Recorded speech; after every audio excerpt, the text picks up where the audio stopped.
Na quarta rodada da Olimpíada de Xadrez, a equipe de Cabo Verde enfrentou o Trinidad e Tobago. E o destaque desse confronto foi a partida entre o mestre internacional Mariano Ortega e o mestre Ryan Harper. Um jogo muito complexo, cheio de tática, difícil de analisar. Fique comigo e vamos juntos nos deliciar de mais uma pérola do xadrez africano. O Ortega jogou de pretas e o Ryan abriu com E4 e o Ortega decide pela defesa siciliana C5 e foram nas principais variantes e a retomada com o cavalo e não com a dama. Seguiu o desenvolvimento dos cavalos, bispo G5, E6, colocando o seu cavalo na cravada, mas no momento sem nenhuma ameaça. Dama D2, preparando o possível roque grande, A6 e veio ele, roque grande. Bispo D7, desenvolvendo mais uma peça, F4 e o Ryan faz um forte centro de peões, H6 para expulsar esse bispo que volta para H4, G5 o Ortega quer ganhar espaço na ala do rei, F toma em G5 e cavalo G4. Cavalo F3 e vocês devem estar se perguntando por que não tomou este peão e consolidar a vantagem de um peão. Se fizer isso, perde a partida, porque se tomar, tem a retomada com o bispo e cai a dama. Por isso, cavalo F3 foi o melhor lance. Agora sim, ameaça tomar este peão e capitalizar a vantagem de um peão a mais, porque se vier a tomada de bispo, o cavalo ou o bispo podem cobrir. Por isso, o Ortega teve que retomar e recuperar o seu peão. Bispo atacado vai para G3 e mais uma vez vocês devem estar perguntando por que é que não tomou este peão que está caindo. Primeiro, se tomar de cavalo, perde o bispo. E se tomar de bispo, perde a partida. Com F6. E agora, para onde esse bispo vai? Se for para H4, tem este sacrifício de torre, porque após a retomada sobra este bispo H6, defendido por este cavalo e cai a dama. Então, uma partida muito complexa. E se for para F4, leva E5 e, de novo, se bispo G3, sobra o bispo H6 e cai a dama. E se bispo E3, ele toma o bispo e se retomar de novo, leva o bispo H6. O melhor lance seria o B1 e após a retomada, ao menos trocaria o bispo por um peão. A posição estaria ganha para as pretas. Por isso, vendo tudo isso, o Ryan fez o bispo G3, fugindo dos temas em que perderia a dama. O Ortega faz o bispo E7 e parece que está pendurando um peão. Mas não está, porque se tomar este peão, perde o jogo, porque após a troca dos bispos, sobra o cavalo F2 e perde a qualidade.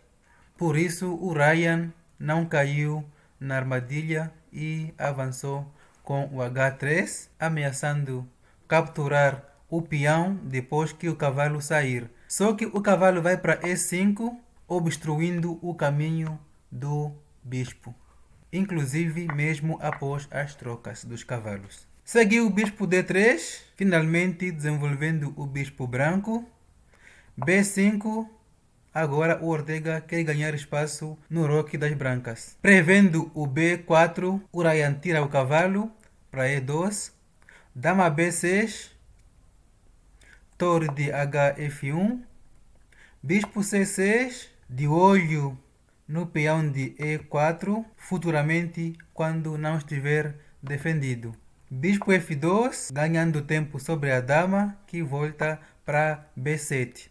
Bispo D4, cravando este cavalo. F6, descravando o cavalo. Cavalo G3 e o Ortega decide fazer o roque grande. Uma decisão corajosa, uma vez que os peões do roque estão bem avançados. Mas também a coluna H está aberta, então não seria boa ideia fazer o roque pequeno. Dama E2, torre H4 e movimentos de rei que são típicos quando se faz roque grande, que não é perda de tempo. Bispo C3, torre H8, dobrando na coluna H, torre de D E1, dobrando com a dama na coluna E. Dama C7, de olho em futura penetração sobre o rei das brancas. Cavalo H1, vem aqui uma manobra de cavalo. D5, cavalo F2 e o Ortega quebra o par de bispos das brancas. B4, ganhando tempo sobre o bispo e o peão está chegando no roque das brancas. O bispo atacado vai para D2. Vieram as trocas em E4. Dama D8. O Ryan não tem lances e fica fazendo lances de rei. F5. Atacando o cavalo que pula para G3. Volta para a sétima fileira. Bispo C1. Bispo D6. Atacando o cavalo. Dama F2 defendendo o cavalo. E mais um momento crítico, porque o Ortega faz o B3, mas ele deixou passar um sacrifício que levaria ao arremate desta partida. Então, o Ortega deixou passar o brilhante bispo A2, porque se tomasse esse bispo, viria o dama A5 cheque, e se o rei voltasse para B1, levaria o B3 e agora não tem como defender as ideias de mate. Tá, e se o rei fosse para B3, de novo perdia o jogo. Com o dama D5 cheque, C2 e viria o torre C8 cheque. E se rei B1, levaria o dama D3 cheque, única possível A1 e teria ali o torre C5 e não teria como impedir o checkmate. Então, uma posição complexa, mas ainda sobraria o D1. E aí teria de novo o dama D3 cheque. E após cobrir, seja de bispo ou de dama, teria dama B3 cheque. E se cobrir de dama, leva este checkmate. E se fizer rei E2, está chegando a torre e vai perder a dama. Então foi uma sequência que o Ortega não viu, deixou passar e fez então o B3. De qualquer jeito, continua ganho. Agora, quem deixou passar um lance bom foi o Ryan, porque aqui teria este peão de graça. Porque se retomasse de dama, ele teria o dama BC cheque e caía este bispo. Então, no saldo, ganharia um peão, além de estar com uma posição de ataque. Aqui a vantagem ainda seria das pretas, mas teria reduzido. O Ryan tomou este peão. Depois da retomada do peão, o Ryan percebeu sim que poderia ganhar este peão.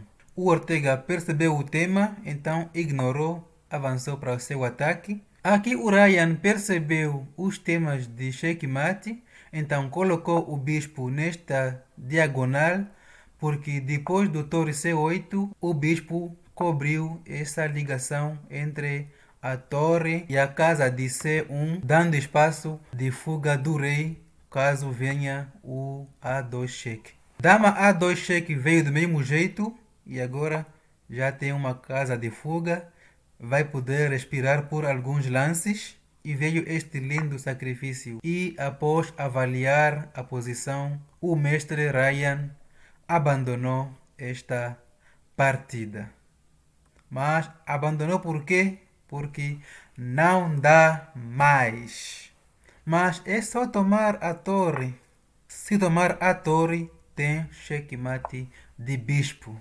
Uma partida realmente bem complexa, com lances muito complexos. Difícil entender como foi que tornaram a partida tão complexa assim. E muito linda de ver.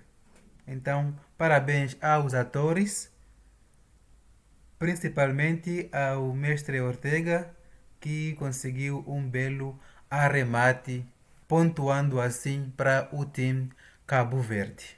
E com essa vitória, o mestre Ortega ajudou a equipe de Cabo Verde a empatar com Trindade e Tobago por 2-2.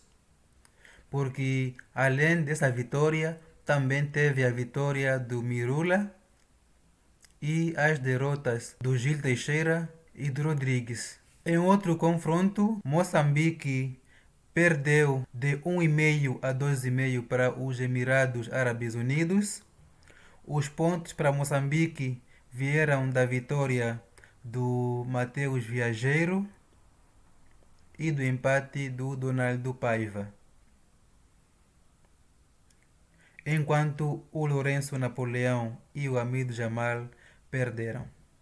Por seu turno, Angola levou de vencida a seleção de Mali por 3,5 a 1,5, frutos do empate do mestre Sérgio Miguel e das vitórias dos restantes membros da equipe.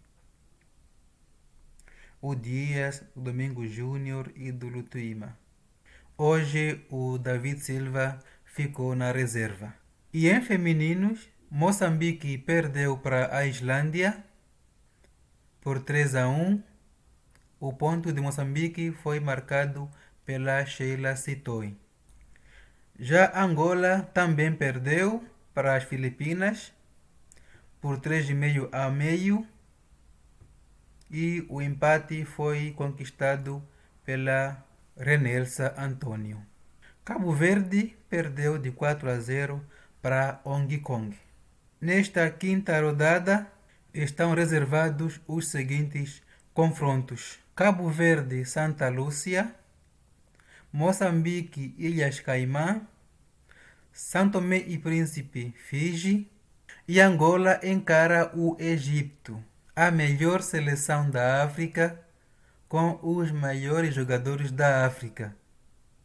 Então, uma pedreira, mas existe uma grande chance de vermos este confronto. Davi Silva encarando o Amimba Sen, o maior jogador de xadrez da África. Independente do resultado, já será um prazer enorme podermos assistir esse confronto. Então, há grande chance que seja esse o emparceramento, já que ambos têm os maiores ratings de suas equipes. É mais provável que joguem no tabuleiro 1. Vai ser lindo de ver.